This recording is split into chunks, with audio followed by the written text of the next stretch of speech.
Today we're going to talk about the switch end stop on the BigTreeTech SKR version 1.4. Now I need to correct myself from the previous tutorial for basics. It turns out we're only using the X minimum, the Y minimum, and the Z minimum. The X maximum, Y maximum, and Z maximum are now used for other functionality, such as power detection. So in a moment, I'll explain the rest of the tutorial, but I need to let you know that I purchased all this equipment with my own money, and no one is sponsoring me or paying me to do the tutorial, but I will be placing Amazon affiliate links in the description. Here's a close-up of our switch end stop. As you can see, it's got a switch up here to tell when it's reached the end of an access. When that's depressed, it creates a circuit that allows a signal to run out this pin over here, being our signal pin. But we also have our ground pin under here and our 5 volt or 3 volt pin, depending upon our configuration. Now, a couple of other things, it has surface mount resistors on it and an LED to show when there's a connection.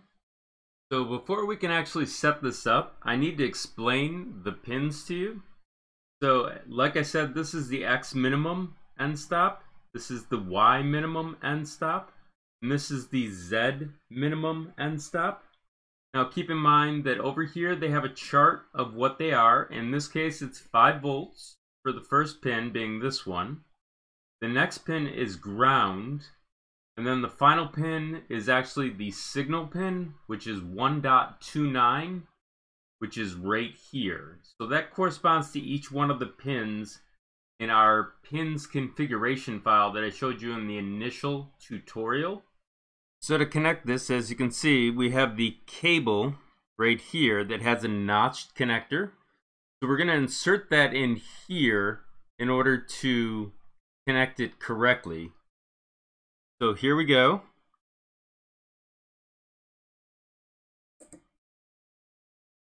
Okay, in order to connect the X minimum, we need to look at our cable here, and as you can see, green is on the bottom. That's signal, which matches the pin, and then in the middle we have ground, and on top we have 5 volts. So I'm going to put that in the connector for X minimum.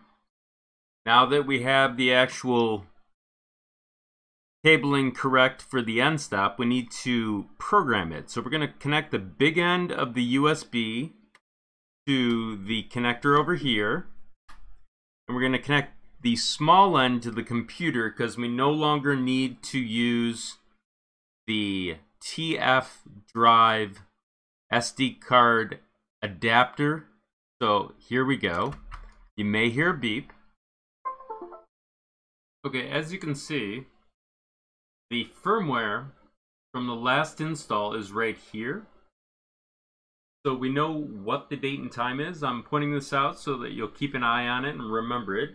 But now we need to go to VS Code.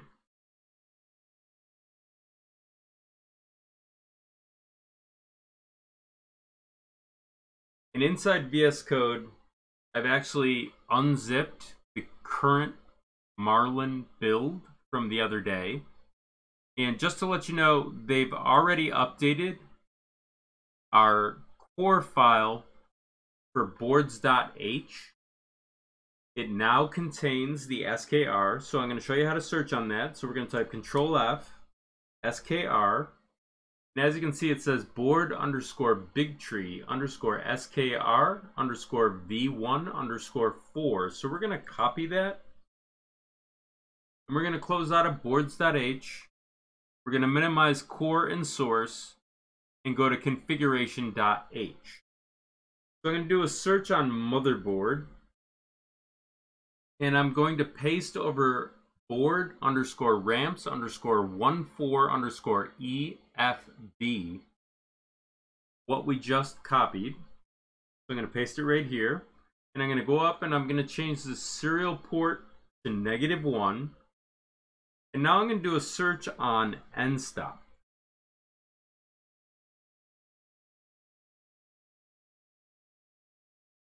So what we have here is end stop settings. So as you can see, what we're currently working with is the X minimum, the Y minimum, and the Z minimum. These are currently disabled, but I believe they still exist in the pins file for the new devices that Bigtree Tech has developed for them. But we'll investigate that in future tutorials. Then we have right here what's known as end stop pull-ups. This one is for the pull-up and this one's for the pull-down. This functionality I rarely use, but it's basically used for smoothing out the signal to prevent a float state. But we'll skip that for now. Over here we have our end stop logic where we can invert it.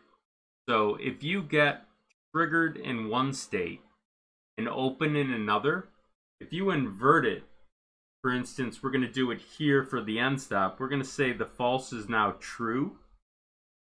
This will change the logic that we have for open to triggered or triggered to open. And you'll see why I did that for this particular case so that you'll know what to do. But in order to set up a compile now, we need to go to platformio.ini. And as you can see, the default environment that we're working with right now has the Mega, ATmega 2560 specified. That is not our chipset. Our chipset is actually, if you go to source, core, and you were to go to, I'm sorry, not core, but go to pins, and you were to go to the LPC 1768, this is our chipset. And this would actually be our pins file for our board. And down here, you can actually see where the X minimum is specified and what pin it actually is. So if you were to go to your pin out data sheet, you would see that 1.29 is actually the pin for the X minimum. So now that you know that, that's just a little bit of extra information for you. We're going to minimize all of this. And we're going to go back to platformio.ini and we're going to change our default environment to our chipset, which is LPC 1768. And we're going to press the compile button, which is also known as build. And in this case, we're actually going to use the upload because we can now actually connect directly to the board.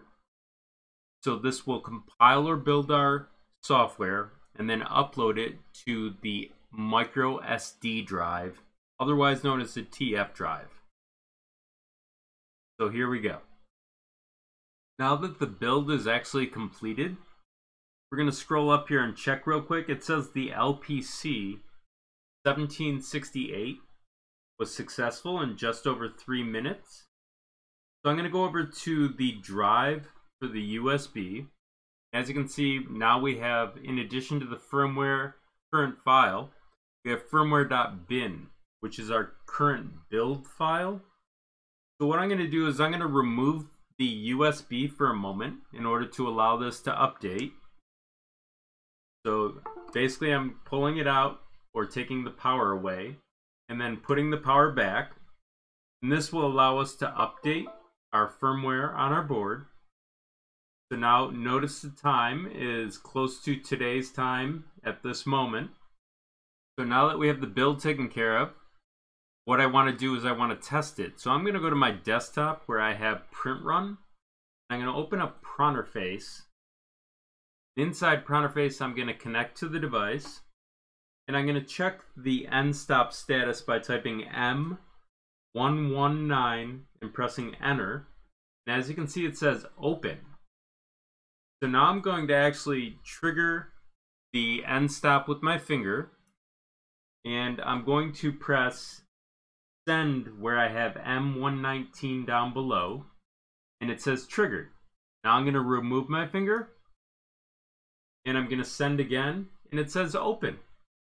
So if you like my tutorial, please press the like button and subscribe. And thank you for your time.